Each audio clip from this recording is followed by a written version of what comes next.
शिव पुराण श्री रुद्र संहिता पंचम खंड 11वां अध्याय। भगवान शिव द्वारा देवताओं को वरदान।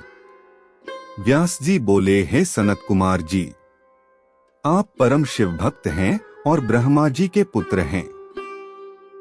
आप मुझे अब यह बताइए कि जब त्रिपुर नष्ट हो गए तब देवताओं ने क्या किया? मैं कहाँ चला गया? भगवान, इन बातों के बारे में सविस्तार मुझे बताइए। व्यास जी का प्रश्न सुनकर सृष्टिकर्ता भगवान ब्रह्मा के पुत्र सनत कुमार जी बोले, हे महर्षि, जब भगवान शिव ने त्रिपुरों को उनके स्वामियों के साथ जलाकर भस्म कर दिया, तब सभी देवता बहुत प्रसन्न हुए, क्योंकि उन्हें अपने संकट और भय से मुक्ति मिल गई थी। परंतु जब सब देवताओं ने त्रिलोकीनाथ भगवान शिव की ओर देखा तो अत्यंत भयभीत हो गए। उस समय भगवान शिव ने रौद्र रूप धारण कर रखा था। वे करोड़ों सूर्यों के तेज के समान प्रकाशित हो रहे थे। उनके दिव्य तेज से सारी दिशाएं आलोकित हो रही थीं। भगवान के इस रौद्र और प्रलयंकारी रूप को देखकर कोई भी उनसे कुछ कहने का साहस नहीं जुटा पाया। सब नतमस्तक खड़े हो गए। यहाँ तक कि श्रीहरि और ब्रह्मा जी भी शिवजी के इस रूप को देखकर आतंकित हो गए थे। कोई भी भगवान शिव के सम्मुख मुंह नहीं खोल पाया। देव सेना को इस प्रकार भयग्रस्त देखकर ऋषियों ने हाथ जोड़कर भगवान शिव को प्रणाम किया। ब्रह्मा जी, श्रीहरि, विष्णु, देवराज इंद्र सहित सभी देवता और ऋषि मुनि भक्तवत्सल कल्याणकारी भगवान शिव की स्तुति करने लगे। इस प्रकार सबको अपनी स्तुति में मग्न देखकर भगवान शिव का क्रोध शांत हो गया और वे पहले की भांति अपने सरल सौम्य रूप में आ गए और बोले, हे ब्रह्मा जी, हे विष्णु और सभी देवताओं, मैं तुम्हारी स्तुति से बहुत प्रसन्न हूँ। तुम अपनी इच्छानुसार वर मांगो, मैं तुम्हारी इच्छाओं को अवश्य ही पूरा करूँगा। भगवान शिव के इन वचनों को सुनकर देवता बहुत प्रसन्न हुए और बोले, हे देवाधिदेव करुणा निधान भगवान शिव, यदि आप हम पर प्रसन्न हैं और हमें कोई वर प्रदान करना चाहते हैं तो प्रभु हमें यह वर दीजिए कि जब जब हम पर कोई भी संकट आएगा आप हमारी सहायता करेंगे। जब ब्रह्मा जी, श्रीहरि, विष्णु जी और देवताओं ने भगवान शिव से यह प्रार्थना की, तब शिवजी ने प्रसन्नतापूर्वक कहा, तथास्तु, अर्थात ऐसा ही होगा। ऐसा कहकर भगवान शिव ने देवताओं के अभीष्ट फल को उन्हें प्रदान कर दिया। शिव पुराण श्री रुद्र संहिता पंचम खंड 12वां अध्याय। वर पाकर मैं दानव का वितल लोक जाना। व्यास जी ने पूछा, हे महाबुद्धिमान सनत कुमार जी, जब ब्रह्मा, श्रीहरि, विष्णु एवं सभी देवताओं ने भगवान शिव की स्तुति की तब वे प्रसन्न हुए और उन्होंने देवताओं को विपत्ति के समय उनकी सहायता करने का वचन दिया। उसी समय भगवान शिव को प्रसन्न देखकर मैं नामक दानव, जो कि त्रिपुर की अग्नि में भस्म होने से बच गया था, उनके सामने आकर हाथ जोड़कर खड़ा हो गया। तत्पश्चात मैंने निर्मल स्वच्छ हृदय से करुणा निधान भगवान शिव की स्तुति करनी आरंभ कर दी। उसने भगवान शिव के चरण पकड़ लिए। मैंने भगवान शिव से कहा, हे करुणा निधान भक्तवत्सल भगवान शिव, मैं आपकी शरण में आया हूँ, अतएव आप मेरी रक्षा कीजिए। इस प्रकार मैंने प्रभु की बहुत स्तुति की। उसकी ऐसी भक्तिमय स्तुति को देखकर भगवान शिव प्रसन्न हो गए और बोले, हे दानवश्रेष्ठ, मैं तुम अपनी परेशानियां भूल जाओ और अपने कष्टों का त्याग कर दो। मैं तुम पर प्रसन्न हूँ, तुम्हारी जो इच्छा हो मांग लो, मैं तुम्हारी इच्छा अवश्य पूर्ण करूँगा। भगवान शिव के ये वचन सुनकर मैं दानव की सभी चिंताएं दूर हो गईं और उसके चेहरे पर जो भय था वह भी दूर हो गया। तब वह बोला, हे देवाधिदेव, यदि आप मुझ पर प्रसन्न हैं और मुझे कुछ वरदान देना चाहते हैं तो मुझे अपनी शाश्वत भक्ति प्रदान कीजिए। मैं आपके मित्रों से सदैव मित्रता रखूं और आपके शत्रु मेरे भी शत्रु हों। मैं सभी प्राणियों से प्रेम और दया से मिलूं, मुझ में सदैव विनम्रता विद्यमान रहे, मुझ में कभी भी आसुरी प्रवृत्ति का उदय न हो। मैं सदैव आपके चरणों का ध्यान करता रहूं, कोई भी मुझे मेरे भक्ति मार्ग से हटा न सके। मैं दानव की इस प्रकार की प्रार्थना सुनकर भक्तवत्सल भगवान शिव प्रसन्न होकर बोले, तुम मेरे भक्त हो, इसलिए तुम में कभी कोई विकार नहीं आएगा। तुमने जो कुछ मांगा है वह तुम्हें अवश्य प्राप्त होगा।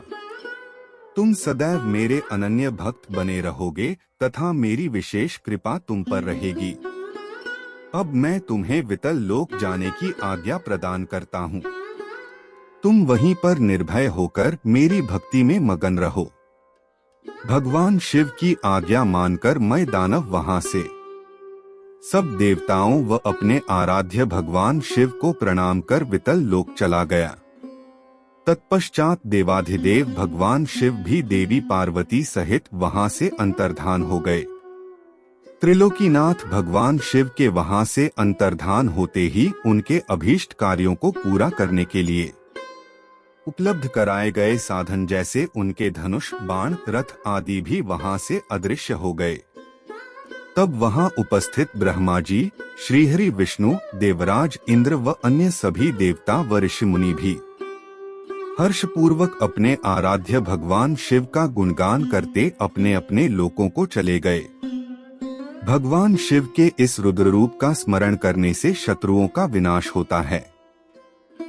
महर्षि, जीव के सबसे भारी शत्रु और कोई नहीं, उसके मनोविकार ही तो हैं।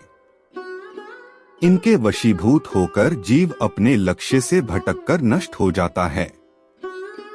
ऐसा करके वह अपने इहलोक के साथ साथ परलोक को भी बिगाड़ता है। भगवान शिव आशुतोष हैं। उनकी लीलाओं को सुनने से समस्त पापों का नाश होता है और सभी अभीष्ट वस्तुओं की प्राप्ति होती है। महर्षि, इस प्रकार मैंने तुम्हें तारकाक्ष, कमलाक्ष और विद्युन्माली नामक तीनों महाअसुरों का संहार करने वाली भगवान शशिमौली शिव शंकर जी की लीलामय कथा सुनाई है। शिव पुराण श्री रुद्र संहिता पंचम खंड 13वां अध्याय। इंद्र को जीवन दान व बृहस्पति को जीव नाम देना। व्यास जी बोले, हे ब्राह्मण, आपने मुझ पर कृपा करके मुझे भगवान शिव के अनेक चरित्रों को बताया है। अब मैं आपसे एक और कथा जानना चाहता हूँ। मैंने पूर्व में सुना था कि भगवान शिव ने जलंधर का वध किया था। कृपा कर मुझे इस कथा के बारे में भी बताएं। सूत जी बोले, जब व्यास जी ने महामुनि से इस प्रकार पूछा तो सनत कुमार जी बोले, हे महामुने, एक बार की बात है कि देवगुरु बृहस्पति और देवराज इंद्र भगवान शिव के दर्शन करने के लिए कैलाश पर्वत पर गए। तब भगवान शिव ने अपने भक्तों की परीक्षा लेने के विषय में सोचा। उन्होंने मार्ग में उन्हें रोक लिया। कैलाश पर्वत के रास्ते में ही वे अपना रूप बदलकर तपस्वी का वेश धारण करके बैठ गए। जैसे ही देवराज इंद्र वहां से निकले, उन्होंने तपस्वी से पूछा कि भगवान शिव अपने स्थान पर ही हैं या कहीं और गए हैं। यह पूछकर उन्होंने तपस्वी से उनके नाम आदि के विषय में भी जानना चाहा, परंतु तपस्वी रूप में शिवजी चुप रहे और कुछ न बोले। उन तपस्वी को इस प्रकार अपने प्रश्न के उत्तर में चुप देखकर देवराज इंद्र बहुत क्रोधित हुए। वे बोले, अरे मैं तुमसे पूछ रहा हूँ और तू है कि उत्तर ही नहीं दे रहा है। जब तपस्वी ने पलटकर पुनः उत्तर नहीं दिया, तब इंद्र ने हाथ में वज्र लेकर तपस्वी रूप धारण किए भगवान शिव पर आक्रमण कर दिया। परंतु शिवजी ने तुरंत पलटवार करते हुए इंद्र के हाथ को पीछे धकेल दिया। तब क्रोध के कारण शिवजी का रूप प्रज्वलित हो उठा और उस तेज को देखकर ऐसा प्रतीत होता था कि यह तेज सब कुछ जलाकर भस्म कर देगा। इंद्र की भुजा को झटकने से इंद्र का क्रोध भी बढ़ गया, परंतु गुरु बृहस्पति उस तेज से भगवान शिव को पहचान गए। देवगुरु बृहस्पति ने तुरंत हाथ जोड़कर देवाधिदेव भगवान शिव को प्रणाम किया और उनकी स्तुति करने लगे। बृहस्पति जी ने देवराज इंद्र को भी शिव चरणों में झुका दिया और क्षमा याचना करने लगे। वे बोले कि हे प्रभु, अज्ञानतावश हम आपको पहचान नहीं पाए। भूलवश आपकी अवहेलना करने का अपराध देवराज इंद्र से हो गया है। हे भगवान, आप तो करुणा निधान हैं। भक्तवत्सल होने के कारण आप सदा अपने भक्तों के ही वश में रहते हैं। प्रभु, कृपा करके इंद्रदेव को क्षमा कर दीजिए। बृहस्पति जी के ऐसे वचन सुनकर त्रिलोकीनाथ भगवान शिव बोले कि मैं अपने नेत्रों की ज्वाला नहीं रोक सकता। तब बृहस्पति जी बोले कि प्रभु, आप इंद्रदेव पर दया कीजिए और अपने क्रोध की अग्नि को कहीं और स्थापित कर देवराज का अपराध क्षमा कीजिए। तब भगवान शिव बोले, हे बृहस्पति, मैं तुम्हारे चातुर्य से प्रसन्न हूँ। आज तुमने इंद्र को जीवनदान दिलाया है, इसलिए तुम्हें जीव नाम से प्रसिद्धि मिलेगी। यह कहकर उन्होंने अपने क्रोध की ज्वाला को समुद्र में फेंक दिया। तब इंद्रदेव और देवगुरु बृहस्पति ने भगवान शिव को धन्यवाद दिया और उन्हें प्रणाम करके स्वर्ग लोक चले गए। शिव पुराण श्री रुद्र संहिता पंचम खंड 14वां अध्याय। जलंधर की उत्पत्ति। व्यास जी बोले, सनत कुमार जी, जब भगवान शिव ने अपने क्रोध की ज्वाला समुद्र में प्रवाहित कर दी तब क्या हुआ? सनत कुमार जी बोले, हे मुने, जब भगवान शिव ने अपना क्रोध समुद्र में डाल दिया तो क्रोध की वह ज्वाला बालक का रूप लेकर जोर जोर से रोने लगी। उस बालक के रोने की आवाज से सारा संसार भयभीत हो गया। पूरा संसार उसकी आवाज से व्याकुल था। तब सभी चिंतित होकर ब्रह्मा जी की शरण में गए। तब सब देवताओं ने सादर ब्रह्मा जी को प्रणाम किया और उनकी स्तुति करने लगे। तत्पश्चात बोले, हे ब्रह्मा जी, इस समय हम सभी पर बड़ा भारी संकट आन पड़ा है। प्रभु, आप तो सब कुछ जानते ही हैं। उस बालक ने, जो समुद्र से उत्पन्न हुआ है, अपने भयंकर रुदन द्वारा पूरे संसार को आहत किया है। सभी भय से आतुर हैं। हे महायोगिन, आप उस बालक का संहार करके हमें भय मुक्त कराएं। देवताओं की इस प्रकार की प्रार्थना सुनकर ब्रह्मा जी अपने लोक से पृथ्वी लोक पर उतरकर उस समुद्र पर पहुंचे जहां वह बालक विद्यमान था। ब्रह्मा जी को अपने पास आता देखकर समुद्र ने भक्तिपूर्वक उन्हें प्रणाम किया और उस बालक को ब्रह्मा जी को सौंप दिया। तब ब्रह्मा जी ने आश्चर्यचकित होकर समुद्र देव से प्रश्न किया कि यह बालक किसका है। ब्रह्मा जी के इस प्रश्न का उत्तर देते हुए समुद्र देव बोले कि हे भगवान, यह बालक गंगा सागर की उत्पत्ति स्थल पर प्रकट हुआ है, परंतु मैं इस बालक के विषय में और कुछ नहीं जानता। इस प्रकार जब ब्रह्मा जी समुद्र से बातें कर रहे थे तब उस समय उस बालक ने ब्रह्मा जी के गले में हाथ डाल दिया और उनका गला जोर से दबा दिया, जिसकी पीड़ा स्वरूप उनकी आंखों से आंसू बहने लगे। तब ब्रह्मा जी ने यत्न पूर्वक उस बालक की पकड़ से अपने को मुक्त कराया और समुद्र से बोले कि तुम्हारे इस जातक पुत्र ने मेरे नेत्रों से जल निकाला है, अतः यह बालक जलंधर नाम से प्रसिद्ध होगा। उत्पन्न होते ही युवा हो जाने के कारण यह बालक महापराक्रमी, महाधीर जवान, महायोद्धा और रण दुर्मद होगा। यह बालक युद्ध में सदैव विजयी होगा। यहाँ तक कि यह भगवान श्रीहरि विष्णु को भी जीत लेगा। यह बालक दैत्यों का अधिपति होगा। कोई भी मनुष्य या देवता इसका चाहकर भी कुछ नहीं बिगाड़ पाएंगे। इसका संहार केवल त्रिलोकीनाथ भगवान शिव के द्वारा ही संभव है। यह कहकर ब्रह्मा जी ने असुरों के गुरु शुक्राचार्य को बुलाया और उनके हाथों से उस बालक को दैत्यों का राजा स्वीकार करते हुए उसका राज्याभिषेक कराया। तत्पश्चात ब्रह्मा जी स्वयं वहां से अंतर्धान हो गए। अपने जातक पुत्र के विषय में जानकर समुद्र देव बहुत प्रसन्न हुए और वे उसे अपने निवास स्थान पर ले गए। कुछ समय पश्चात उन्होंने जलंधर का विवाह कालनेमी नामक असुर की परम सुंदर पुत्री वृंदा से संपन्न करा दिया। जलंधर आनंद पूर्वक अपनी पत्नी के साथ निवास करने लगा और असुरों के राज्य को बड़ी चतुराई और कर्तव्यपरायणता के साथ चलाने लगा। उसकी पत्नी वृंदा महान पतिव्रता नारी थी। शिव पुराण श्री रुद्र संहिता पंचम खंड 15वां अध्याय। देव जलंधर युद्ध।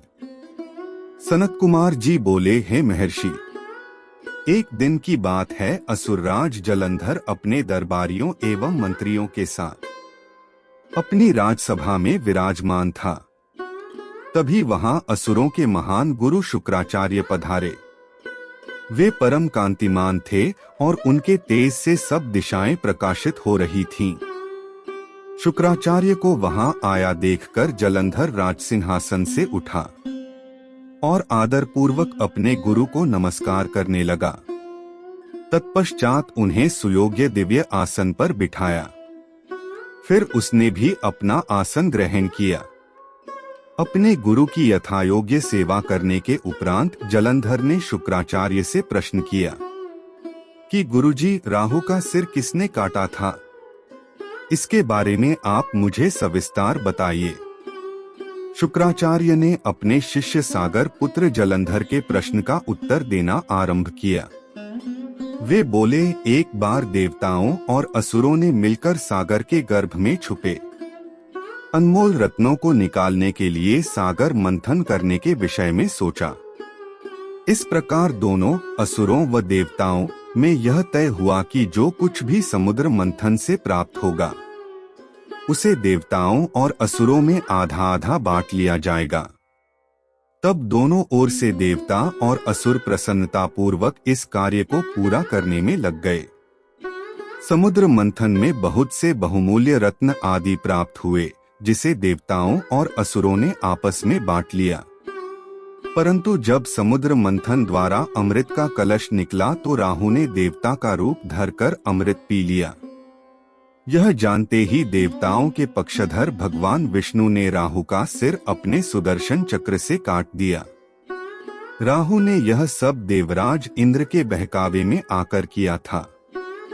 यह सुनते ही जलंधर के नेत्र क्रोध से लाल हो गए। उसने घस्मर नामक राक्षस का स्मरण किया, जो पल भर में ही वहां उपस्थित हो गया। जलंधर ने पूरा वृत्तांत घस्मर को बताते हुए इंद्र को बंदी बनाकर लाने का आदेश दे दिया।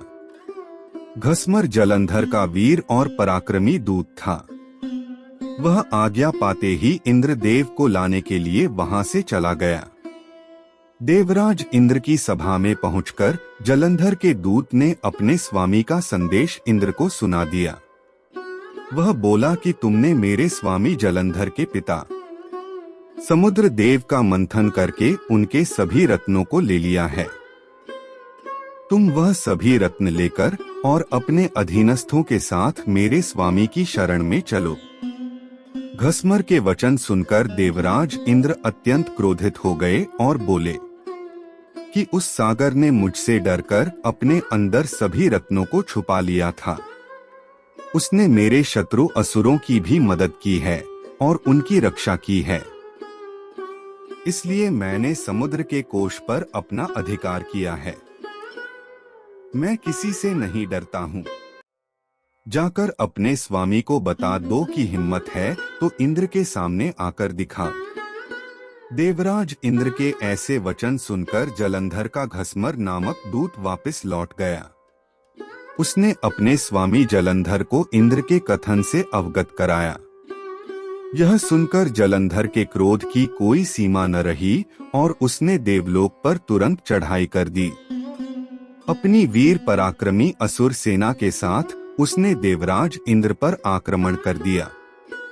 उनके युद्धों के बिगुल से पूरा इंद्रलोक गूंज उठा। चारों ओर भयानक युद्ध चल रहा था। मारकाट मची हुई थी। मृत सैनिकों को देवताओं के गुरु बृहस्पति और दैत्यों के गुरु शुक्राचार्य मृत संजीवनी से पुनः जीवित कर रहे थे। जब किसी भी प्रकार से उन्हें युद्ध में विजय नहीं मिल रही थी, तो जलंधर ने अपने गुरु शुक्राचार्य से प्रश्न किया कि हे गुरुदेव, मैं रोज युद्ध में देवताओं के अनेक सैनिकों को मार गिराता हूँ, फिर भी देवसेना किसी भी तरह कम नहीं हो रही है। मेरे द्वारा मारे गए सारे देवगण अगले दिन फिर से युद्ध करते हुए दिखते हैं। गुरुदेव, मृतों को जीवन देने वाली विद्या तो आपके पास है, फिर देवता कैसे जीवित हो जाते हैं? तब शुक्राचार्य ने जलंधर को बताया कि द्रोणगिरी पर्वत पर अनमोल औषधि है, जो देवताओं की रक्षा कर रही है। यदि तुम उन्हें हराना चाहते हो तो द्रोणगिरी को उखाड़कर समुद्र में फेंक दो। अपने गुरु शुक्राचार्य की आज्ञा लेकर जलंधर द्रोण पर्वत की ओर चल दिया। वहां पहुंचकर उसने अपनी महापराक्रमी भुजाओं से द्रोण पर्वत को उठाकर समुद्र में फेंक दिया और पुनः जाकर देवसेना से युद्ध करने लगा। जलंधर ने अनेक देवताओं को अपने प्रहारों से घायल कर दिया और हजारों देवगणों को पलक झपकते ही मौत के घाट उतार दिया। जब देवगुरु बृहस्पति देवताओं के लिए औषधि लेने द्रोणगिरी पहुंचे, तो पर्वत को अपने स्थान पर न देखकर बहुत आश्चर्यचकित हुए। वापस आकर उन्होंने देवराज इंद्र को इस विषय में बताया और आज्ञा दी कि यह युद्ध तुरंत रोक दिया जाए, क्योंकि अब तुम असुरराज जलंधर को नहीं जीत सकोगे। ऐसी स्थिति में प्राणों की रक्षा करना ही बुद्धिमत्ता है। शिव पुराण श्री रुद्र संहिता पंचम खंड 16वां अध्याय। श्री विष्णु का लक्ष्मी को जलंधर का वध न करने का वचन देना। सनत कुमार जी बोले, हे व्यास जी, इस प्रकार जब देवगुरु बृहस्पति ने देवताओं को युद्ध रोक देने के विषय में कहा, तो सभी ने गुरु की आज्ञा का पालन किया और युद्ध रुक गया। परंतु जलंधर का क्रोध शांत नहीं हुआ। वह इंद्र को ढूंढता ढूंढता स्वर्गलोक आ पहुंचा। जलंधर को वहां आता देखकर इंद्र व अन्य देवता अपने प्राणों की रक्षा करने हेतु वहां से भागकर भगवान श्रीहरि विष्णु की शरण में वैकुंठ लोक जा पहुंचे। वहां पहुंचकर उन्होंने भगवान विष्णु को प्रणाम किया और उनकी भक्ति भाव से स्तुति की। तत्पश्चात उन्होंने भगवान विष्णु से कहा, हे कृपानिधान, हम आपकी शरण में आए हैं, हमारी रक्षा कीजिए। तब देवताओं ने विष्णु जी को जलंधर के विषय में सब कुछ बता दिया। समस्त वृत्तांत सुनकर श्रीहरि विष्णु ने देवताओं से कहा कि वे अपने भय का त्याग कर दें। उन्होंने उनकी प्राण रक्षा करने का आश्वासन दिया और कहा कि मैं जलंधर का वध कर तुम्हें उससे मुक्ति दिलाऊंगा। यह कहकर भगवान विष्णु अपने वाहन गरुड़ पर सवार होकर चलने लगे। यह देखकर देवी लक्ष्मी के नेत्रों में आंसू आ गए और वे बोली, हे स्वामी, जलंधर समुद्र देव का जातक पुत्र होने के कारण मेरा भाई है। आप मेरे स्वामी होकर मेरे भाई को क्यों मारना चाहते हैं? यदि मैं आपको प्रिय हूं तो आप मेरे भाई का वध नहीं करेंगे। अपनी प्राणवल्लभा लक्ष्मी जी के वचन सुनकर विष्णु जी बोले, हे देवी, यदि तुम ऐसा चाहती हो तो ऐसा ही होगा, परंतु तुम तो जानती ही हो कि पापी का नाश अवश्य होता है। तुम्हारा भाई जलंधर अधर्म के मार्ग पर चल रहा है और देवताओं को कष्ट पहुंचा रहा है। फिर भी मैं उसका वध अपने हाथों से नहीं करूंगा, परंतु इस समय तो मुझे युद्ध में जाना होगा।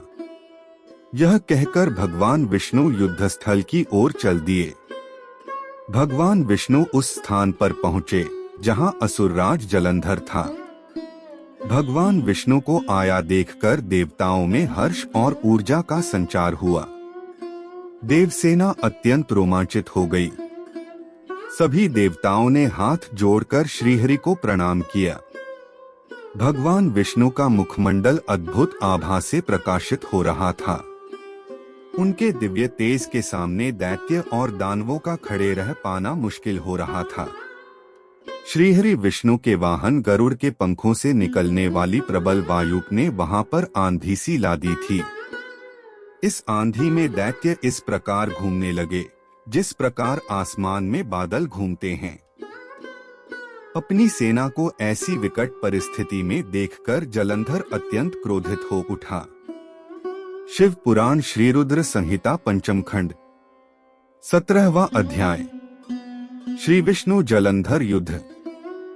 सनत कुमार जी बोले, हे महर्षि, दैत्यों के तेज प्रहारों से व्याकुल देवता बचने के लिए जब इधर उधर भाग रहे थे, तब भगवान विष्णु के युद्धस्थल में आने से देवताओं को थोड़ा साहस बंधा। उनके वाहन गरुड़ के पंखों के फड़फड़ाने से आए तूफान में दैत्य अपनी सुध-बुध खोकर इधर उधर उड़ने लगे, पर जल्दी ही उन्होंने अपने को संभाल लिया। जलंधर ने जब अपनी दैत्य सेना को इस प्रकार तितर बितर होते देखा तो क्रोधित होकर उसने भगवान श्रीहरि विष्णु पर आक्रमण कर दिया। श्रीहरि विष्णु ने अपने आप को उसके प्रहार से बचा लिया। जब भगवान श्रीहरि ने देखा कि देव सेना पुनः आतंकित हो रही है और उनके सेनापति देवराज इंद्र भी भयग्रस्त हैं, तब विष्णु जी ने अपना शार्ग नामक धनुष उठा लिया और बड़े जोर से धनुष से टंकार की। फिर उन्होंने देखते ही देखते पल भर में हजारों दैत्यों के सिर काट दिए। यह देखकर दैत्यराज जलंधर क्रोधावेश में उन पर झपटा। तब श्रीहरि ने उसकी ध्वजा, छत्र और बाण काट दिए तथा उसे अपनी गदा से उठाकर गरुड़ के सिर पर दे मारा। गरुड़ से टकराकर नीचे गिरते ही जलंधर के होंठ फड़कने लगे। तब दोनों ही अपने अपने वाहनों से भीषण बाणों की वर्षा करने लगे। विष्णु जी ने जलंधर की गदा अपने बाणों से काट दी, फिर उसे बाणों से बांधना शुरू कर दिया, परंतु जलंधर भी महावीर और पराक्रमी था। वह भी कहाँ मानने वाला था। उसने भी भीषण बाण वर्षा शुरू कर दी और विष्णु जी के धनुष को तोड़ दिया। तब उन्होंने गदा उठा ली और उससे जलंधर पर प्रहार किया, परंतु उसका महादैत्य जलंधर पर कोई असर नहीं हुआ। तब उसने अग्नि के समान धधकते त्रिशूल को विष्णु जी पर छोड़ दिया। उस त्रिशूल से बचने के लिए विष्णु जी ने भगवान शिव का स्मरण करते हुए नंदक त्रिशूल चलाकर जलंधर के वार को काट दिया। तत्पश्चात विष्णु भगवान और जलंधर दोनों धरती पर कूद पड़े और फिर उनके बीच मल्ल युद्ध होने लगा। जलंधर ने भगवान विष्णु की छाती पर बड़े जोर का मुक्का मारा। तब विष्णु जी ने भी पलटकर उस पर मुक्के का प्रहार किया। इस प्रकार दोनों में बाहुयुद्ध होने लगा। उन दोनों के बीच बहुत देर तक युद्ध चलता रहा। दोनों ही वीर और बलशाली थे। न भगवान विष्णु कम थे और न ही जलंधर। सभी देवता और दानव उनके बीच के आश्चर्यचकित होकर देख रहे थे। युद्ध समाप्त न होते देख भगवान विष्णु ने कहा, युद्ध को हे दैत्यराज जलंधर, तुम निश्चय ही महावीर हो। तुम्हारा पराक्रम प्रशंसनीय है। तुम इतने भयानक आयुधों से भी भयभीत नहीं हुए और निरंतर युद्ध कर रहे हो। मैं तुम पर प्रसन्न हूँ। तुम जो चाहे वरदान मांग सकते हो। मैं निश्चय ही तुम्हारी मनोकामना पूरी करूंगा। भगवान विष्णु के ये वचन सुनकर जलंधर बहुत हर्षित हुआ और बोला, हे विष्णु, आप मेरी बहन लक्ष्मी के पति हैं। यदि आप मुझ पर प्रसन्न हैं, तो अपनी पत्नी और कुटुंब के लोगों के साथ पधारकर मेरे घर को पवित्र कीजिए। तब भगवान श्रीहरि ने तथास्तु कहकर उसे उसका इच्छित वर प्रदान किया।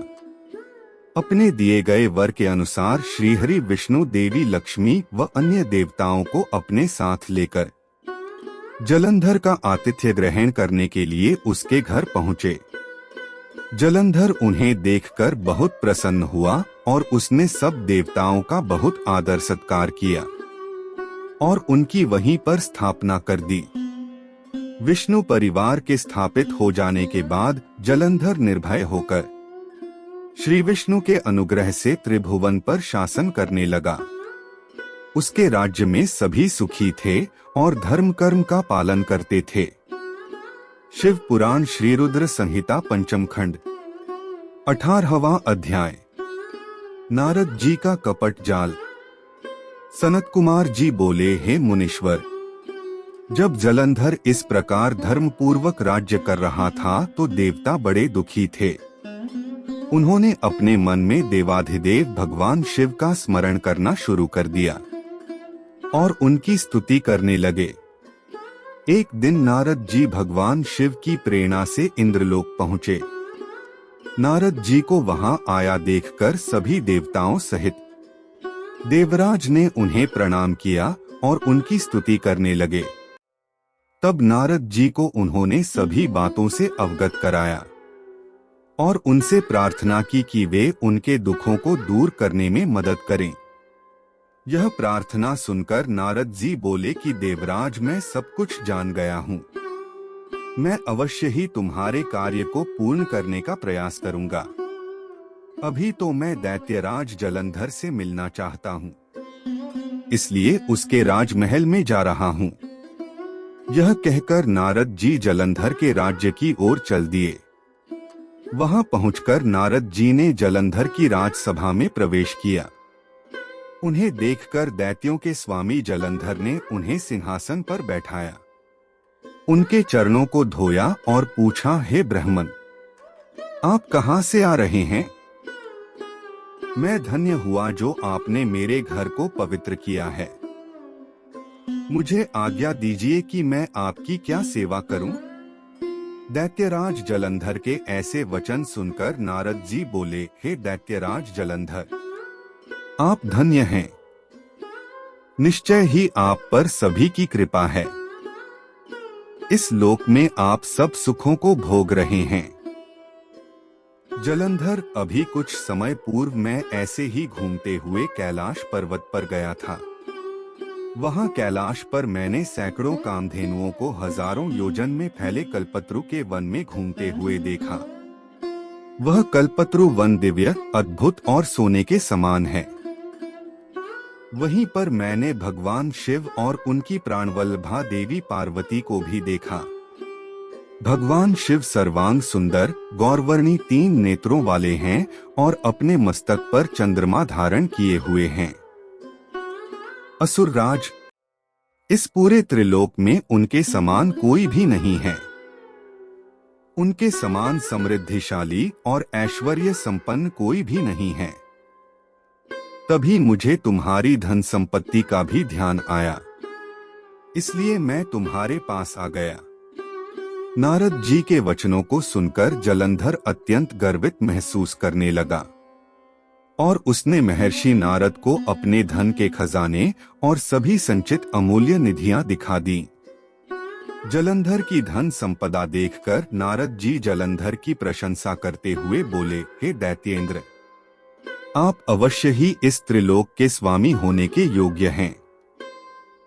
आपके पास ऐरावत हाथी है, उच्चैः श्रवा घोड़ा भी आपके पास है। कल्प वृक्ष, धन के देवता कुबेर के खजाने, रत्नों, हीरों, मणियों के अंबार आपके पास हैं। ब्रह्मा जी का दिव्य विमान भी आपने ले लिया है। स्वर्ग, पृथ्वी और पाताल की सभी ऐश्वर्यपूर्ण वस्तुएं और अनमोल खजानों का आपके पास अंबार है। आपका धन वैभव देखकर सभी आपसे ईर्ष्या कर सकते हैं। परंतु दैत्यराज आपके पास अभी भी स्त्री रत्न की कमी है। बिना दिव्य स्त्री के पुरुष अधूरा है। उसका स्वरूप तभी पूर्ण होता है जब वह किसी स्त्री को ग्रहण करता है। इसलिए असुरराज आप कोई परम सुंदरी ग्रहण कर इस कमी को यथाशीघ्र पूरा करें। देवर्षि नारद की चाल भरी बातों से भला कोई कैसे बच सकता है। उन्होंने जैसा सोचा था वैसा ही हुआ। जलंधर ने नारद जी के सम्मुख हाथ जोड़कर प्रश्न किया कि महर्षि, आपके द्वारा वर्णित ऐसी सुंदर दिव्य स्त्री मुझे कहाँ मिलेगी जो रत्नों से भी श्रेष्ठ हो। यदि आप इस प्रकार के स्त्री रत्न के बारे में मुझे बता दें तो मैं उस रत्न को अवश्य ही लाकर अपने राजभवन की शोभा बढ़ाऊंगा। जलंधर की बातें सुनकर देवर्षि नारद ने कहा, हे दैत्येंद्र, ऐसा अनमोल स्त्री रत्न तो त्रिलोकीनाथ महान योगी भगवान शिव के पास है। वह है उनकी परम सुंदर पत्नी देवी पार्वती। वे सर्वांग सुंदर होने के साथ साथ सर्वगुण संपन्न भी हैं। संसार की कोई भी स्त्री उनकी बराबरी नहीं कर सकती। उनका मनोहारी रूप पल भर में सबको मोहित कर सकता है। वास्तव में उनके समान कोई नहीं है। यह कहकर देवर्षि नारद ने जलंधर से आज्ञा ली और आकाश मार्ग से वापस लौट गए। शिव पुराण श्री रुद्र संहिता पंचम खंड 19वां अध्याय। दूत संवाद।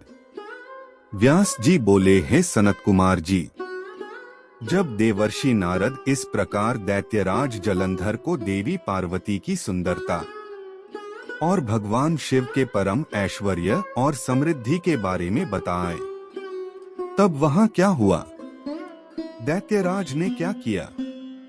व्यास जी के ऐसे प्रश्न सुनकर सनत कुमार जी बोले, हे महामुनि, नारद जी के वहां से चले जाने पर असुरराज जलंधर ने अपने राहु नामक दूत को बुलाया और उसे भगवान शिव के निवास स्थान कैलाश पर्वत पर जाने की आज्ञा दी। जलंधर ने कहा, राहु, उस पर्वत पर एक योगी रहता है। उस जटाधारी योगी की पत्नी सर्वांग सुंदरी है। तुम्हें मेरे लिए उसकी पत्नी को लाना। अपने स्वामी जलंधर की आज्ञा पाकर वह दूत भगवान शिव के स्थान कैलाश पर्वत पर गया। वहां नंदी ने उस राहु नामक दूत को अंदर जाने से रोका, परंतु वह सीधा अंदर चला गया।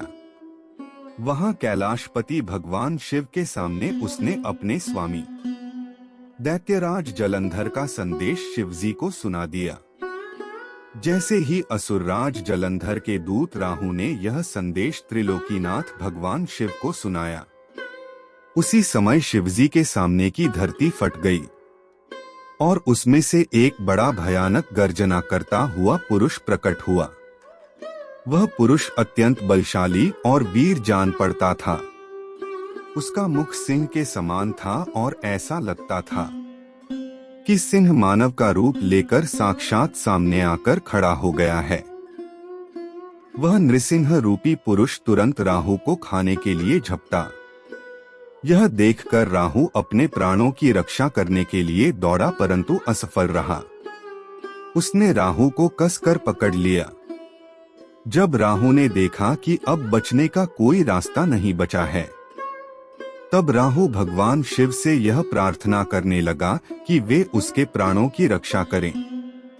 वह बोला, भगवन, मैं तो असुरराज जलंधर का दूत हूँ। मैंने तो सिर्फ वही कहा है जो मेरे स्वामी की आज्ञा थी। हे कृपानिधान, मेरी भूल के लिए मुझे क्षमा करें। राहु के वचन सुनकर करुणानिधान भगवान शिव ने नृसिंह रूपी पुरुष को आज्ञा दी कि वह राहु को छोड़ दे।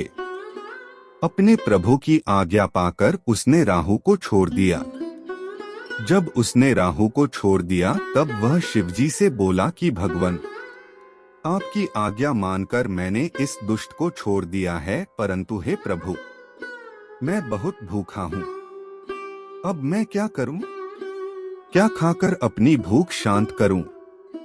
तब भगवान शिव ने उससे कहा कि अपने हाथ पैरों के मांस को खाकर अपनी भूख शांत करो।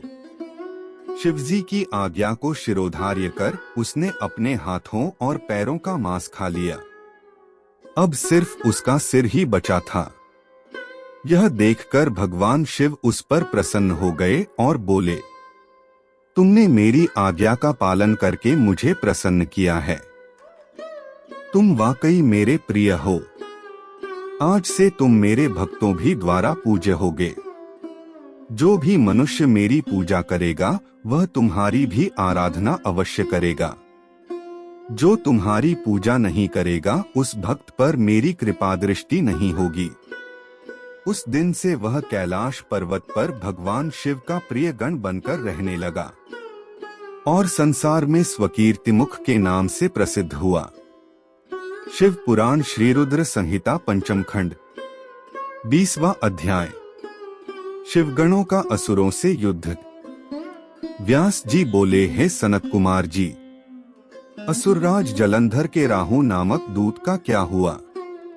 जब भगवान शिव ने राहु को अभयदान दे दिया, फिर राहु कैलाश पर्वत से कहाँ गया और उसने क्या किया? इस विषय में मुझे बताइए। महर्षि व्यास के इन वचनों को सुनकर सनत कुमार जी बोले, हे महर्षि, जब राहु नामक दूत को शिवजी ने उस पुरुष के हाथों से मुक्त करा दिया, तब राहु वहां से तुरंत भागकर अपने स्वामी दैत्यराज जलंधर के पास गया और वहां उसने अपने स्वामी को सभी बातें बता दी जो वहां हुई थीं। उन सारी बातों को जानकर असुरराज जलंधर का क्रोध 7वें आसमान पर चढ़ गया। जलंधर ने अपने सेनापति और अन्य अधिकारियों को बुलाकर अपनी दैत्य सेना को युद्ध के लिए तैयार होने की आज्ञा प्रदान की।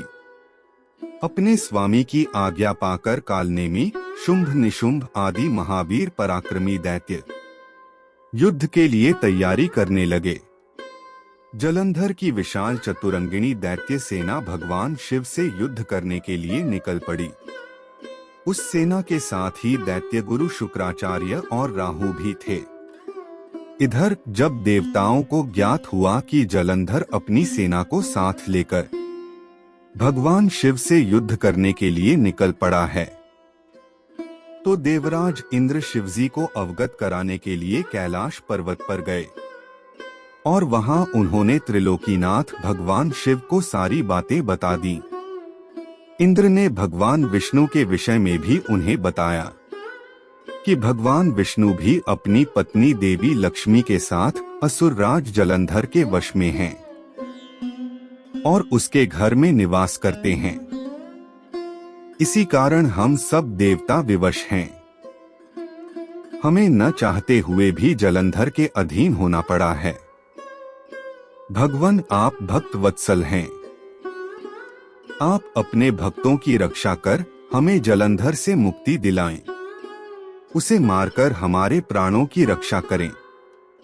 सारी बातें ज्ञात हो जाने पर भगवान शिव ने सर्वप्रथम भगवान श्रीहरि विष्णु का स्मरण किया। प्रभु के स्मरण करते ही विष्णु जी वहां तुरंत प्रकट हो गए।